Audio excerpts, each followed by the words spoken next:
Bonjour à tous, je suis ravie de vous retrouver aujourd'hui pour cette nouvelle vidéo. On attaque cette fois en temps et en heure les sorties livresques de mars 2024 et là je vous conseille de vous accrocher, de vous préparer du coup une boisson chaude ou froide comme vous préférez et pourquoi pas un petit peu de vivre également puisque on est là pour un bon moment.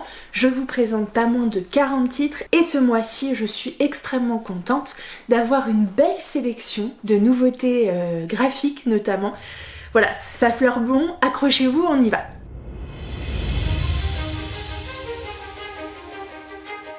Côté grand format, on se retrouve dès le 1er mars avec la sortie de Peine de mots de Jean-Laurent Del Socorro qui sort chez Argile. France 1593. La chance a tourné pour les membres de la compagnie du chariot. Les voilà désormais enfermés à la prison de Rennes. Contre leur libération, leur capitaine Axel de Torrenc est envoyé sur ordre du roi Henri IV en Angleterre pour retrouver le sceau de l'enfer, un artefact alchimique aux immenses pouvoirs. Première d'une longue série, cette mission la verra s'opposer à la mystérieuse école de la nuit. Des jardins du palais de la reine Élisabeth aux planches du théâtre de William Shakespeare, Axel tiendra souvent malgré elle le premier rôle dans des complots en tout genre et donnera la réplique à des compagnons de scène inattendus. L'impertinent corsaire Francis Drake, la gouailleuse Marie la Tyrelaine ou encore la très engagée poétesse Jane Angers. Encore un titre qui semble mêler beaucoup de références historiques et franchement ça n'est pas pour me déplaire. Toujours le 1er mars, mais cette fois chez la Martinière Jeunesse, va sortir le premier tome de Luminaries intitulé L'épreuve des 7 clans de Suzanne Dennard. Découvrez la nouvelle série fantastique de Suzanne Dennard, l'autrice adoubée par Sarah J. Maas et Leigh Bardugo. La ville d'Hemlock Falls est unique en son genre, elle n'apparaît sur aucune carte et la forêt qui l'entoure est peuplée de monstres qui tentent de s'en échapper à la moindre occasion. Heureusement, les Luminaries veillent. Winnie Wednesday, 16 ans, n'a qu'un objectif, rejoindre les rangs de ces chasseuses d'élite chargées de protéger la ville et l'humanité tout entière des créatures de la forêt. Pour cela, la jeune fille doit absolument réussir les 3 épreuves initiatiques organisées dans les bois. Et si elle veut espérer survivre, il lui faudra l'aide du chasseur le plus prometteur de sa génération, Jeff Friday, qui n'est autre que son ex-meilleur ami. Et rapidement, les complices vont découvrir que dans les bois, les monstres ne sont pas toujours ce que l'on croit. On change totalement de registre, le 6 mars sort La double vie de Dina Miller de Zoé Brisby chez Albin Michel. Qui pourrait croire en voyant cette jeune femme, gracile, qu'elle vient de tuer l'un des plus grands criminels. 1961, en pleine guerre froide, Kennedy lance le programme Mercury, point de départ de la conquête spatiale. Huntsville, Alabama, bat au rythme de son centre spatial et de la toute jeune NASA. Dans le quartier huppé de Rocket District, où vivent les scientifiques et leurs familles, Dina Miller s'installe avec une mission, faire justice. Si les jolies maisons aux façades colorées et aux gazons immaculés sont parfaitement entretenues, elles cachent pourtant bien des secrets. Ces brillants chercheurs qui œuvrent au futur radieux de l'Amérique, citoyens exemplaires, époux et pères de famille respectables, sont-ils aussi irréprochables qu'ils le prétendent? Dans la lignée de Mauvaises épouses prix Wacnin 2023, Zoé Brisby signe un roman intense et palpitant sur les apparences, les mensonges de l'histoire et le cœur des femmes. Une sortie cette fois ado, le 6 mars toujours. Il s'agit du premier et du deuxième tome de la saga Demigods Academy. Donc année 1 Zeus et année 2 Hadès, d'Elisa S. Amor et Kira Legend qui sort chez Hachette Roman. Le jour de leurs 18 ans, les jeunes du monde entier reçoivent un cadeau pas comme les autres. Une boîte magique envoyée par les dieux. Personne ne sait vraiment ce qu'elles contiennent, car après les avoir reçus, les appelés disparaissent pour toujours. D'après la rumeur, ils sont invités à rejoindre l'armée des cieux. Des foutaises, si vous voulez mon avis. Moi, c'est Mélanie Richemont. Toute ma vie, j'ai été une paria, une orpheline ballottée comme un navire dans la tempête. Alors croire que les dieux existent? D'ailleurs, je n'ai même pas reçu de boîte mystère, parce que personne ne connaît ma véritable date de naissance, ou parce que les dieux ne se soucient pas de moi. Après tout, je suis une rebelle aux cheveux bleus et aux bras couverts de tatouages. Je ne suis pas comme Kali Demos, l'élève modèle qui habite le domaine où travaille ma mère adoptive. Mais voilà, Quand la boîte mystère de Kali finit entre mes mains et que je l'ouvre, la magie agit instantanément et mes doutes s'envolent. Les dieux existent bel et bien, et si le parchemin dit vrai, il existe une académie secrète où de jeunes recrues s'entraînent pour devenir demi-dieux. J'en ai fait des bêtises dans ma vie, mais voler l'opportunité de Kali est sans aucun doute la pire de toutes. Une saga adolescente qui a l'air particulièrement intrigante, et ce qui ne gâte rien, c'est qu'il me semble que les couvertures ont été réalisées par notre bien-aimé Tiffs. Toujours le 6 mars, cette fois chez Sarbacane dans la collection Exprime, va sortir le titre Le Cri du corps d'Alexandre Chardin. Adam a 13 ans, et ce jour-là, il tombe sur les terrains de foot. C'est ici qu'il a marqué ses plus beaux buts. Mais aujourd'hui, il n'a pas glissé au milieu d'une partie, non.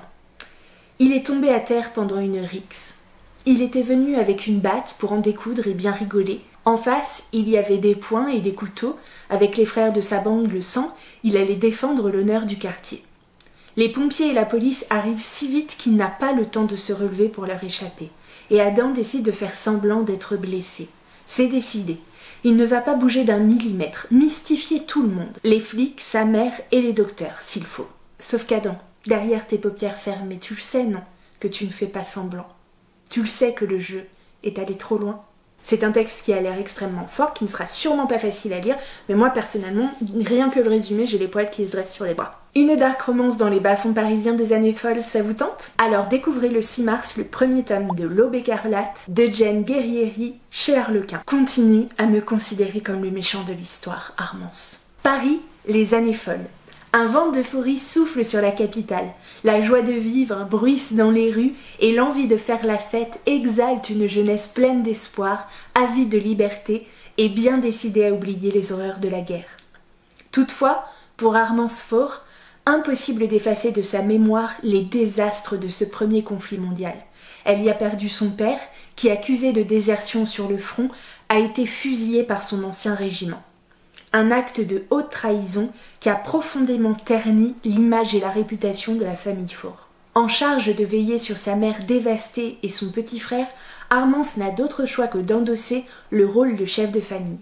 Pour s'en sortir, la jeune femme de 19 ans erre dans les rues et commet des vols, allant des modestes vêtements jusqu'aux objets de grande valeur. Mais un jour, elle commet l'irréparable en dérobant une bague en or massif. Alors qu'elle pense avoir tiré le gros lot, elle découvre un symbole gravé sur le bijou, un corbeau.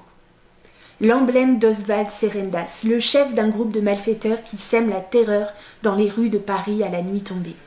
Avec ce vol, Armance a saboté une mission cruciale de cette organisation criminelle, et elle devient sans le vouloir la cible d'Oswald.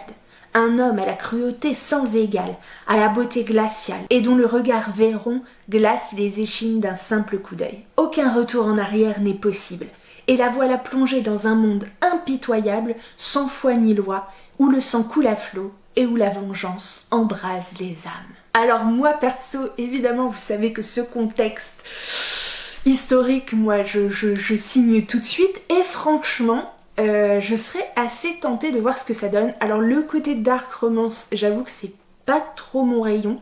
Je m'y connais pas vraiment, je sais pas trop si j'apprécierais ou si ça me poserait un réel problème. Bon, après dans la vie évidemment, mais en littérature je ne sais pas. Bref, mais perso moi je suis assez curieuse. Alors le prochain titre qui sort le 7 mars, vous l'avez sûrement vu passer parce que tout le monde en parle déjà. Franchement il a l'air tellement bien. Il s'agit du premier tome de Runborn qui s'appelle Tyr d'Ariel Holst qui sort chez Gulfstream. Bataille sanglante, trahison des dieux et des hommes, créatures fantastiques, deuil, pouvoir. Ariel Holst s'appuie avec brio sur la richesse de la mythologie nordique pour offrir une trilogie sombre et haletante. Des héros porteurs d'une magie divine tiraillés dans une lutte entre destinée et volonté propre. Chacune de ces runes possède un peu de l'essence d'un dieu ou d'une déesse indispensable à toute existence. Je vous ai choisi pour les porter. Grandissez et prospérez, enfants des runes. Lorsque le temps sera venu, vous ferez renaître les dieux. Ainsi parlait Odin, le père de tout, à la veille du Ragnarok, la fin de l'ancien monde. Né marqué d'une rune, Tyr est un Runborn. Mais 2 siècles après le Ragnarok, les dieux nordiques ont été oubliés et le jeune homme ignore tout de son héritage. Lors d'un rite de passage organisé par la prêtresse de son village, Tyr découvre qu'il est, comme ses amis Elle et Bragi, le maillon d'une chaîne forgée bien avant sa naissance. Porteurs des pouvoirs d'une divinité, ils doivent réunir les 24 runes dispersées dans le monde pour redonner vie aux dieux.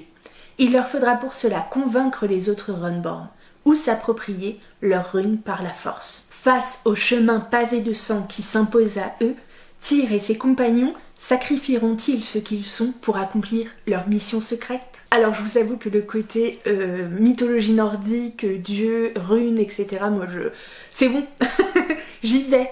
Ça change, c'est original par rapport à ce qui est sorti ces derniers temps. Et connaissant un petit peu le travail d'Ariel Holst, moi je dis oui. Même jour, mais cette fois chez PKJ, on pourra découvrir du coup le tome 1 de Hylos de Marion Brunet. Le premier tome haletant d'une trilogie d'aventures. Marseille 2052. 8 tsunamis et la montée des eaux ont englouti une partie de la ville.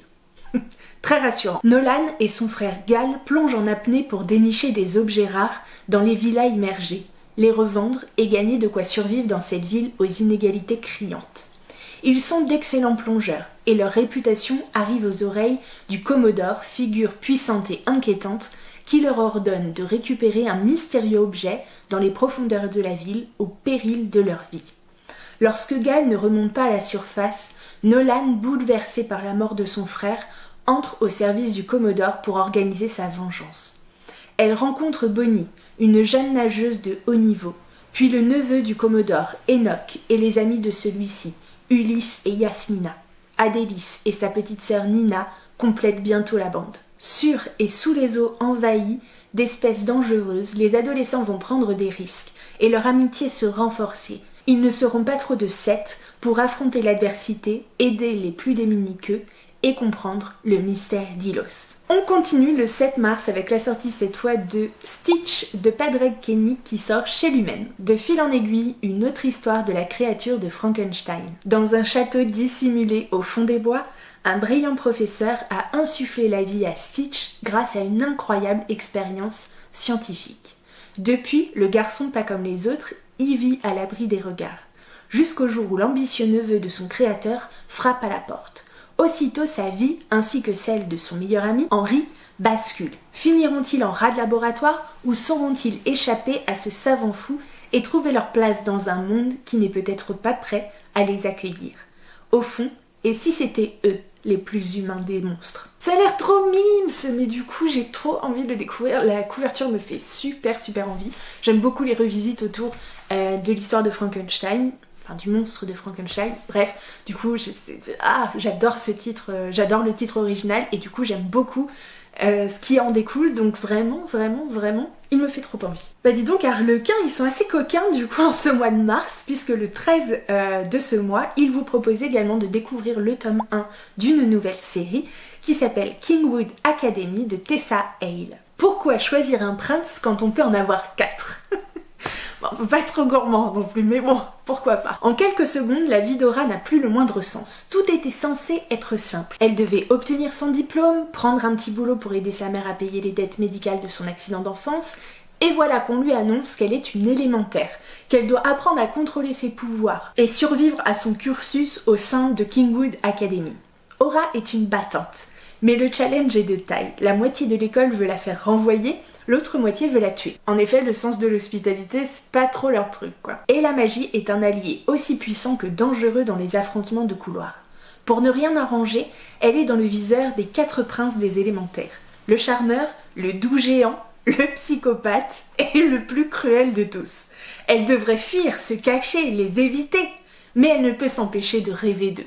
De leurs mains sur elle, de leurs lèvres sur les siennes, un désir qui pourrait bien la consumer jusqu'à la réduire en cendres. Ah, c'est chaud là, vous le sentez? Un titre très original qui sort cette fois chez La Talente le 14 mars. Il s'agit de Super méchant débutant de John Scalzi. Envie d'un pastiche de James Bond avec des chats augmentés? Besoin de réviser vos cours de gestion à travers une étude de cas, la multinationale d'un super méchant? Comme toujours avec John Scalzi, super méchant débutant est hilarant. Alors je vous l'accorde, le résumé n'en dit pas grand chose, mais du coup il y a un petit peu de... Vous pouvez trouver quelques infos supplémentaires en fouillant quand même sur internet, et faites-moi confiance, ce titre a l'air fou. Une sortie encore le 14 mars, alors apparemment c'est le jour des sorties un peu étranges. J'ai mis 2 Saxus, mais je crois que c'est Sabran, il me semble. C'est le premier tome des 7 seins sans visage de M.K. Lob. Et alors je vais vous lire le résumé, comme je fais habituellement. Mais je vous avoue que pour moi c'est encore un peu... voilà, je lis. Les saints sont miséricordieux. Toutes les histoires en témoignent, mais elles racontent aussi qu'ils ont soif de sang. Dans la ville d'Ombrasia, les disciples bénis par les saints vivent dans l'opulence, tandis que les défavorisés, dépourvus de magie, vivent dans la pauvreté et sont envoyés au front. Rose, pourtant bénie par patience, refuse cette injustice. Emplie de haine depuis l'assassinat de son père, elle est prête à tout pour démanteler ce système corrompu. Tout juste nommé chef de la sécurité au palazzo par son père, Damien est censé être impitoyable et servir les saints avec une dévotion indéfectible. Mais il est en réalité brisé par les années passées à se battre dans une guerre sans fin. Il doit faire ses preuves afin de prouver sa valeur. Lorsque des bénis et des défavorisés sont retrouvés assassinés, Damien et Rose sont forcés de faire équipe pour démasquer le meurtrier.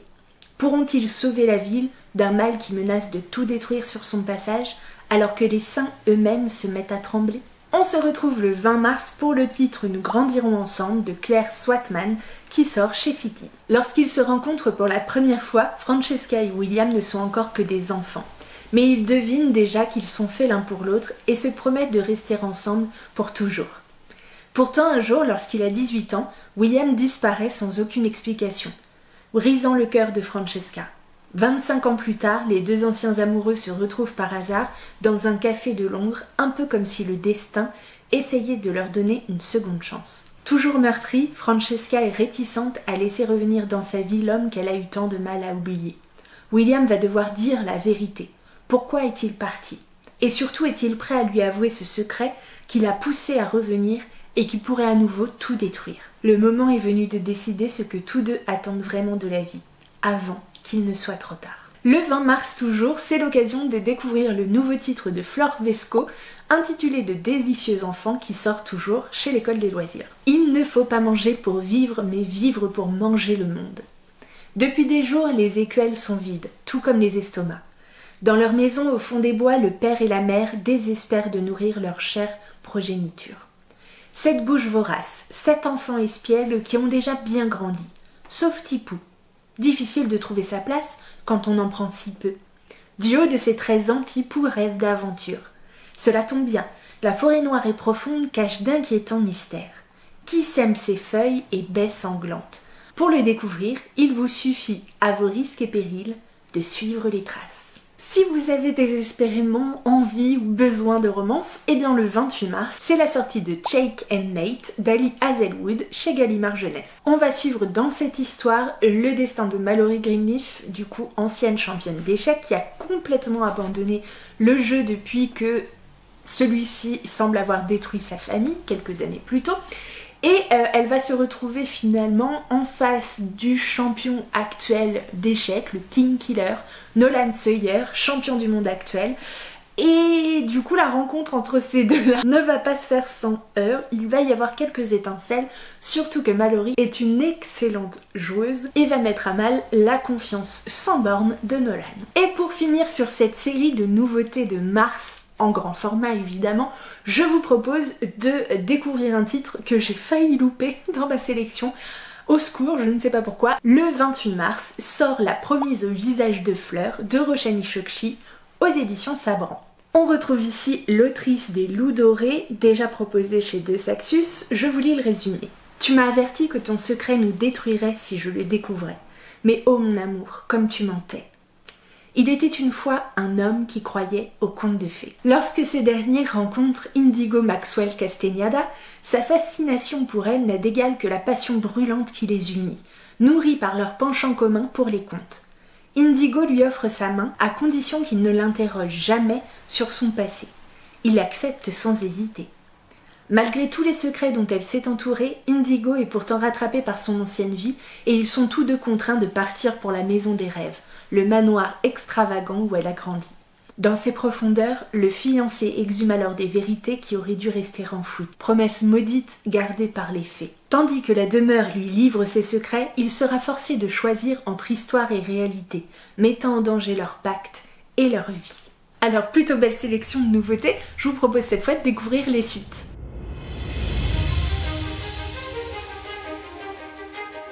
Côté suite grand format, je vous propose de découvrir le 6 mars le tome 3 de l'Empire d'écume intitulé La guerre des éclados d'Andrea Stewart chez Big Bang. Poursuivons ensuite le 13 mars cette fois avec le tome 3 et peut-être dernier aussi comme l'autre de The Prison Healer intitulé The Blood Traitor de Lynette Noni qui sort chez Hachette Roman. Bah dis donc, c'est le tour des tomes 3, que voulez-vous, puisque le tome 3 du Pont des Tempêtes, intitulé L'héritier insoumis de Daniel L. Jensen, sort chez Brajlon le 13 mars également. Toujours le même jour, mais cette fois chez Rajo, vous pourrez découvrir le tome 2 des 6 couronnes écarlates, intitulé La promesse du dragon d'Elisabeth Lim. Un tome 6 qui est particulièrement attendu par les fans de la saga Percy Jackson, le 13 mars, chez Albin Michel Jeunesse dans la collection Wiz, le tome 6 de Percy Jackson et les Olympiens intitulé Le Calice des Dieux de Rick Jordan pourra enfin être découvert en version française. Le 14 mars, on pourra également découvrir le tome 2 de La Cité de Jade intitulé La guerre du Jade de Fondali qui sort chez De Saxus et regardez-moi cette beauté. Vraiment, ils me font trop envie là, ces De Saxus là. Il y en a certains, mais ceux-là, vraiment, oui. Et pour finir, du coup, le 20 mars, on pourra découvrir le tome 3 de la saga Seasons, Un printemps pour te succomber de Morgane Moncombe qui sort chez Hugo Roman. Et là, on a affaire à une fleuriste, je crois, et un gars qui gère une boîte d'escorte ou je sais pas quoi, enfin bref. Et ils vont faire du fake dating, et elle c'est une mère célibataire, féministe, etc. Donc pourquoi pas. Qu'est-ce que j'ai dit pour finir? Pas du tout. Le 28 mars, on pourra enfin découvrir le tome 4 de La carte des confins. Je savais même pas qu'il y avait une suite de Marie Repelin qui sort aux éditions PKJ. Et regardez-moi, cette couverture est toujours incroyable. Si vous aimez les pirates, la magie, tout ça, foncez, foncez. Le 28 mars, vous pourrez également découvrir le tome 2 de The Five Crowns intitulé L'épée des sorciers d'A.K. Mulford qui sort chez Slalom Imaginaire. Et cette fois, on passe véritablement aux poches.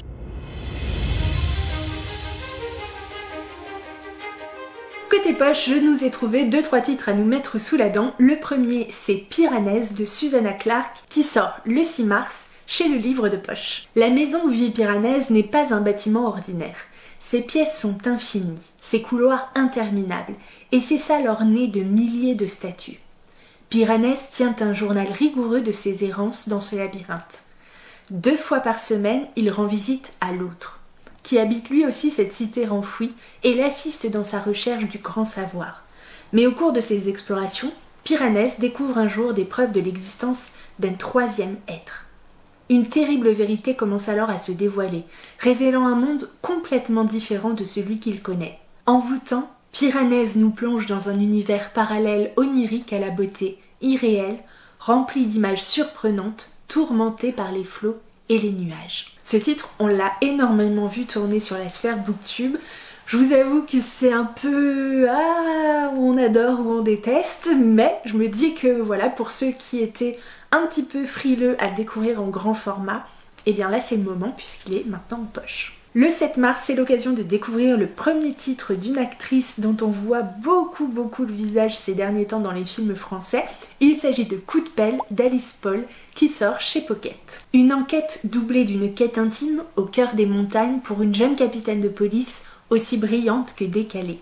Un commissariat morne, que seul un délit de conduite en état d'ébriété peut sortir de cette torpeur, de nouveaux collègues plus calmes qu'un pré suisse à l'heure de la sieste, un voisin envahissant, voilà ce que Charlie, jeune capitaine de police angoissée et obsessionnelle, découvre alors qu'elle se retrouve parachutée dans un village de montagne après qu'une enquête criminelle douloureuse lui ait coûté son poste. Alors qu'elle tente raquette aux pieds de s'accoutumer à son nouvel environnement et d'échapper aux démons de son passé sans sombrer dans un ennui abyssal, le corps sans vie d'un jeune homme est retrouvé devant le portail d'un corps de ferme. Affublée d'un chiot qu'elle a adopté quelques jours après son arrivée parce qu'elle n'a pas su dire non, et de Marc, son binôme, anormalement détendu selon elle, Charlie se lance corps et âme dans cette nouvelle investigation qui va la mener aux confins de la souffrance, de la vengeance et de la folie. Pour ceux qui cherchent une nouvelle série policière ou un nouveau thriller français, eh bien je crois que c'est l'occasion de vous y pencher. Et pour ceux qui n'ont pas encore eu l'occasion de découvrir La carte des confins de Marie Repelin, c'est l'occasion puisque le 28 mars sort le premier tome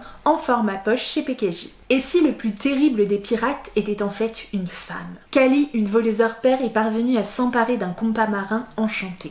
L'instrument permettrait de trouver la mystérieuse carte des confins, un monde au-delà du nôtre dont personne n'est jamais revenu.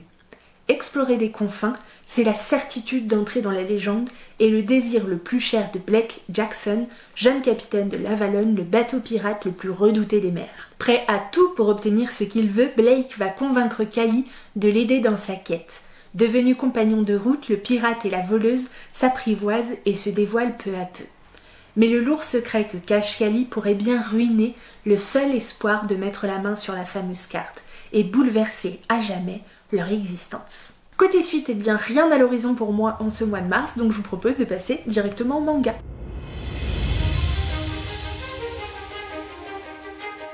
Une petite sortie à ne pas piquer des hannetons pour ceux qui ont adoré le webtoon Qu'est-ce qui cloche avec la secrétaire Kim, eh bien on va suivre cette fois le premier tome de Qu'est-ce qui cloche avec ta vie en ligne de Gyeom Yoon Jang et Sinok, Wajin et la Team Orion, qui sort chez K-Books le 20 mars. Par le même auteur que le roman Qu'est-ce qui cloche avec la secrétaire Kim, les deux histoires se passent dans le même univers. Deux super trolls qui sévissent sur un forum se retrouvent un jour via une rencontre arrangée par leurs parents. Alors je vous avoue que, avant de continuer, rien que le fait qu'on va suivre deux trolls sur un forum, ça me pose un peu question, parce que j'avoue que être troll sur les réseaux sociaux, etc., ou sur un forum, je comprends pas trop le principe. Du coup, je me dis, est-ce que je vais réussir à accrocher avec ces personnages? Mais bon, je vous laisse juge et pourquoi pas, si j'ai l'occasion de le découvrir, quand même feuilleter, voir ce que ça donne, parce que ça a l'air trop bien. Lee Ho-jin et So-jung ne se connaissent pas dans le monde réel. En revanche, ils sont amis et des super trolls sur un forum où tous deux adoptent des personnalités à l'opposé de ce qu'ils sont dans la vraie vie. Mais un jour, leurs parents leur arrangent une rencontre en vue d'un mariage arrangé. Une question se pose. Combien de temps vont-ils parvenir à cacher leur identité secrète? Étant donné que j'ai particulièrement adoré Qu'est-ce qui cloche avec la secrétaire Kim, je serais encline à laisser une chance du coup à ce titre. On passe aux suites.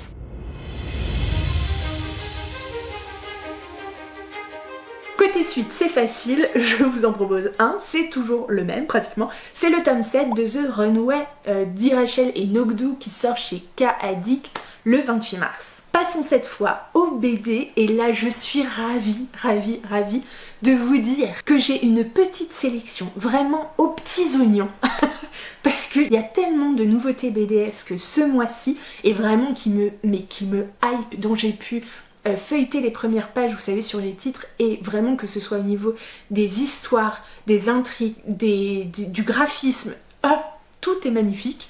Donc il y a beaucoup de jeunesse, mais je pense que ça peut plaire un peu à tout le monde. Donc on y va, c'est parti.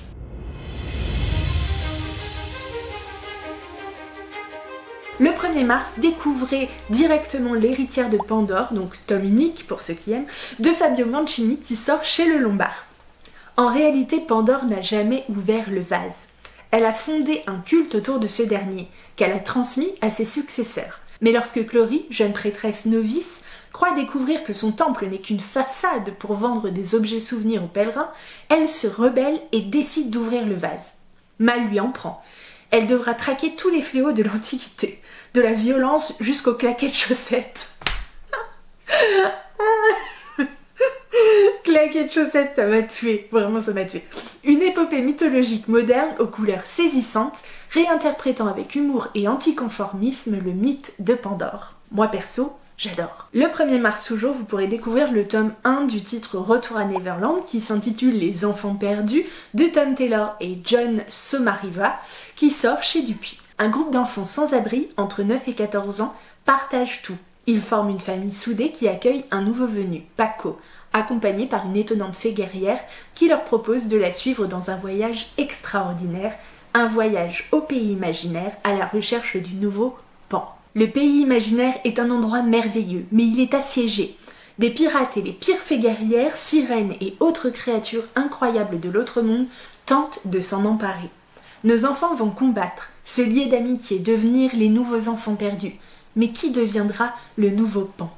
Une création originale du scénariste superstar Tom Taylor, pour n'en citer que quelques-uns, X-Men, Superman ou Nightwing, associé au très talentueux dessinateur John Somariva, qui revisite l'œuvre emblématique de James M. Barrie, un récit dynamique et moderne qui saura séduire petits et grands. Ce prochain titre qui sort le 6 mars, alors là, vraiment, celui-ci a l'air incroyable. Ce genre de graphisme, vous ne le verrez pas tous les 4 matins, c'est très particulier, mais moi je trouve ça sublime. Il s'agit du premier tome du Vaisseau d'Amelia, intitulé Capitaine Arroway, de Betsy C. Peterschmidt, qui sort chez Albin Michel BD. Fille de capitaine, Amelia Arroway veut devenir pilote d'ornithoptère, un fabuleux vaisseau dirigeable. Impatiente de prouver sa valeur, elle part seule pour un court voyage. Mais une tempête imprévue éclate dans les cieux. Franchement, j'ai trop hâte de découvrir ce titre, il a l'air magnifique. Alors, un titre que j'ai vu passer déjà sur une chaîne booktube, mais je sais plus laquelle c'était. Est-ce que c'était Piketty Bookin ou est-ce que c'était la chaîne Muffins and Books de Marie Repelin, justement? Je ne sais plus. Bref, le 8 mars, vous pourrez découvrir Quand j'ai froid de Valentine Choquet aux éditions de La Gouttière. C'est l'hiver. Louise mène un quotidien calme, un peu solitaire et rythmé essentiellement par ses études. Un jour, frissonnante, elle rencontre sa voisine d'immeuble, une petite mamie qui a la bougeotte, le sourire aux lèvres et une myriade d'histoires à raconter. Des histoires de patins à glace et d'écharpes réconfortantes, des histoires de fleurs symboliques et de grand amour, des histoires de vélo et d'enfants qui grandissent. Mois après mois, saison après saison, les deux femmes partagent de doux moments présents et des souvenirs passés, des souvenirs néanmoins de moins en moins précis. Un titre qui, je le sens encore, va faire fondre les cœurs les plus secs. Le 13 mars, chez Rue de Sèvres, on pourra découvrir La cuisine des ogres 3 fois morte de Fabien Wellman et Jean-Baptiste Andreï. À l'intérieur du mystérieux massif que l'on appelle la dent du chat, vivent des ogres. Fins gourmets, leur mets délicat se compose néanmoins d'ingrédients quelque peu inhabituels. Lorsqu'une jeune orpheline nommée Blanchette se fait capturer avec d'autres enfants pour être emmenée au cœur du cratère et servir de dîner à ses imposants habitants, le cauchemar s'installe. Hachée, mijotée, écrasée, celle qu'on surnommera 3 fois morte met la faucheuse au défi. Grâce à son courage et un peu de chance, elle survit à tous les dangers et obstacles qui s'imposent à elle. Avec l'aide du jeune Corrigan Brèche-Dents, elle va devoir redoubler d'inventivité pour survivre à cet enfer et sauver ses amis. Alors concrètement, l'intrigue a l'air hyper bien ficelée et je vous avoue que côté graphisme, on est sur un espèce de chef-d'œuvre. Ça a l'air juste splendide. Encore dans un autre genre, ce qui est hyper intéressant je trouve avec cette sélection dans le mois de mars, c'est que vraiment ils ont chacun du coup leur spécificité, mais ils sont tous magnifiques et c'est moi je dis c'est pratiquement impossible que tout le monde n'y trouve pas son compte. Donc il y en a forcément un qui va vous appeler. Restez jusqu'à la fin. On poursuit le 15 mars avec la sortie du tome 1 des Mondes Perdus, intitulé Le crâne de Lubatun, je sais pas, d'Ocha et Isabelle Lemot-Piedfer, qui sort chez Dupuis. Londres, début du XXe siècle. Amy, jeune adolescente passionnée d'histoire et de sciences naturelles, réussit à convaincre son père adoptif, célèbre archéologue, de l'emmener sur une nouvelle mission au Honduras britannique. Lancée sur les traces d'un temple maya, elle va découvrir un pays et une culture fascinante. Aidée de Tikal, un jeune natif, elle va tenter de déjouer les plans d'une bande de trafiquants d'antiquités. Une première aventure qui obligera la jeune fille à chercher au fond d'elle-même des trésors de courage, d'ingéniosité, mais aussi d'humilité. À travers ces aventures, Que cherche-t-elle à part se trouver elle-même? Alors vous le savez, hein, moi dès qu'on parle archéologie, quai de trésors à l'autre bout du monde, voilà quoi. Non, je t'ai plus, j'y vais, j'y cours. Le 20 mars, un autre titre, vraiment dans un autre genre, mais qui a clairement son charme. Ma petite Louve de Camille Garroche qui sort chez Delcourt, et je vous laisserai feuilleter du coup les quelques pages juste à l'écran. Anouk et Sacha, deux enfants de la ville, s'installent avec leur père dans un petit village suite au décès de leur mère. Leur oncle Thierry, un chasseur redoutable, les accueille. Une tension s'installe dans l'air en raison des attaques des loups. Alors qu'ils explorent les environs pour échapper à un orage violent, les enfants font une rencontre inattendue avec des louveteaux. Oh, ça a l'air trop mimes, mais on sent que du coup il va y avoir, je suppose, toute une histoire avec la perte, etc. de la maman. Bah, donc voilà. Et alors là, vraiment, on change encore totalement d'ambiance, mais il a l'air fou. Je veux dire, on a l'occasion de le feuilleter. Dites-moi s'il a pas l'air fou, ce titre. Donc le 22 mars, on pourra découvrir Switch, journal d'une apprentie sorcière d'Eva Roussel, qui sort chez Dargaud dans la collection Matin. Après des siècles d'obscurantisme et de persécution, la figure de la sorcière fait un retour fracassant et positif dans notre société. Portée notamment par différents mouvements et personnalités écoféministes, la sorcière d'aujourd'hui est au cœur des combats, les plus brûlants de notre temps. Mais qu'est-ce qui amène une femme d'aujourd'hui à devenir et se revendiquer sorcière? Dans son style enlevé et tout en douceur, Eva Roussel nous partage son parcours vers cette spiritualité et dresse un panorama de la sorcellerie contemporaine. Et là, je vous vois venir, du coup vous allez partir en courant quand on va vous parler sorcière contemporaine, etc., etc. Mais franchement, ne fuyez pas. Regardez-moi du coup ce graphisme absolument délicat, coloré, mais ça sent bon le printemps, moi je sais pas, mais ça fait super envie. Et pour en avoir lu comme ça quelques pages, quelques extraits, ça a l'air tellement bien. Moi je veux, et en plus je crois que c'est un petit pavé hein, quand même, il est pas, faudrait vérifier le nombre de pages, mais je crois qu'il est bien dodu quoi le truc. Donc voilà, bref on continue, mais voilà, petite pépite en devenir. Et pour finir sur les nouveautés BDesques, je vous propose de découvrir le 29 mars le premier tome du Royaume d'après, intitulé Le Crépuscule, de Marc Dubuisson et Margot Saltel, chez Le Lombard. Christopher vit avec son père et sa petite sœur Marie depuis que sa mère est morte en lui donnant naissance. Bah dis donc, les mères, elles ont pas des vies faciles hein, dans ces BD. Bref.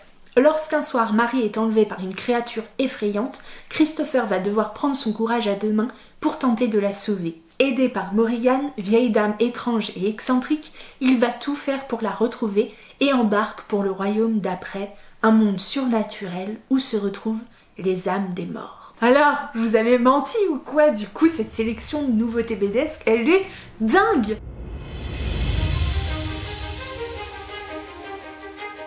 Et pour finir cette fois avec les suites de graphiques, BD, etc., je vous propose de découvrir le tome 2 d'Arden Height, La Reine Chi, de Molly Horton Booth, Stephanie Kate-Strom et Jamie Green, qui sort chez Hachette Roman. Et voilà qui clôt, bien évidemment, comme tous les mois, ma sélection des sorties livresques de mars 2024. J'espère que vous avez apprécié. N'hésitez pas à me donner du coup le titre qui vous hype le plus en commentaire.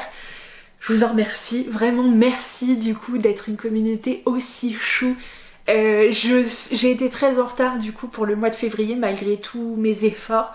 Donc je sors 2 sorties livresques à la suite, à très peu de jours d'écart. J'espère que vous ne m'en voudrez pas trop, je vais essayer de remettre ça gentiment en place au fur et à mesure, mais on fait comme on peut.